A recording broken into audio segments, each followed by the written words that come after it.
ঢাকা আরিচা মহাসড়কের ধারে কৃষ্ণচূড়ার রঙিন ছোঁয়া, সৌন্দর্যে মুগ্ধ পথচারীরা। শাইনি চুলে এখন হবে সব হেয়ারস্টাইল। সিল্কোর দ্বিগুণ শাইনি চুল প্রতিদিন। ঢাকার ধামরাই উপজেলার ইসলামপুর স্ট্যান্ডের কাছে ঢাকা আরিচা মহাসড়কের পাশে সারি সারি কৃষ্ণচূড়া গাছে ফুল ফুটেছে। লাল মিশ্রণে রাস্তার দুই ধারে ছড়িয়ে পড়েছে অপরূপ সৌন্দর্য। এই দৃশ্য দেখে মুগ্ধ পথচারীরা বলছেন, কৃষ্ণচূড়া ফুলের রাস্তার রূপ যেন এক নতুন রঙে রাঙা হয়েছে। স্থানীয় পথচারীদের অনেকে বলেছেন, এই ধরনের গাছ রাস্তাকে সৌন্দর্যমণ্ডিত করে।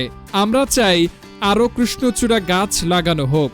এতে পরিবেশ যেমন সুন্দর হবে, তেমনি পথ চলাও হবে আনন্দময়।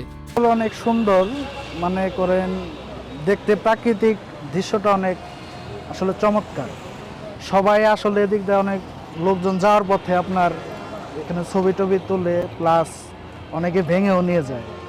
তো আমরা পানি টানি দিয়ে গাছগুলিরে মনে করেন পানি টানি দিয়ে এটারে পরিচর্যা করছি।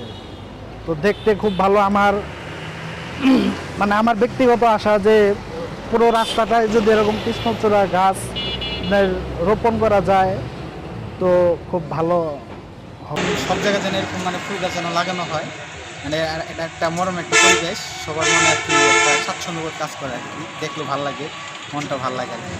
সংশ্লিষ্ট কর্তৃপক্ষের প্রতি আবেদন, রাস্তাগুলোর পাশে আরো বেশি করে ফুল গাছ রোপণ করে একটি পরিবেশ বান্ধব সৌন্দর্য নির্মাণে এগিয়ে আসুন। এই কৃষ্ণচূড়া, সোনালু, যে বিভিন্ন রঙের যে বৃক্ষগুলো আছে চারদিকে শোভা বর্ধিত হচ্ছে। ধামরাইয়ের রাস্তাঘাট খুবই সুন্দর লাগছে। তবে এক্ষেত্রে আরও যেন এ ধরনের গাছ বেশি দেখা যায়, সেক্ষেত্রে আমাদের ইউনো মহোদয় এবং উপজেলা প্রশাসন থেকে আশা করি উদ্যোগ নেবে। আমরা চেষ্টা করি। ফুলের প্রতি ভালোবাসা রয়েছে প্রত্যেকটা মানুষের। এই ক্ষেত্রে ধর্মীয় দিক থেকেও আমাদের প্রিয় নবী হযরত মুহাম্মদ সাল্লাল্লাহু আলাইহি ওয়াসাল্লাম বলেছেন যে তোমার কাছে যদি টাকা থাকে, তুমি অর্ধেক দিয়ে, 1 টাকা থাকলেও অর্ধেক দিয়ে তুমি ফুল কিনো আর অর্ধেক দিয়ে খাবার কিনো, এরকম একটা বিষয় এরকম বলেছেন।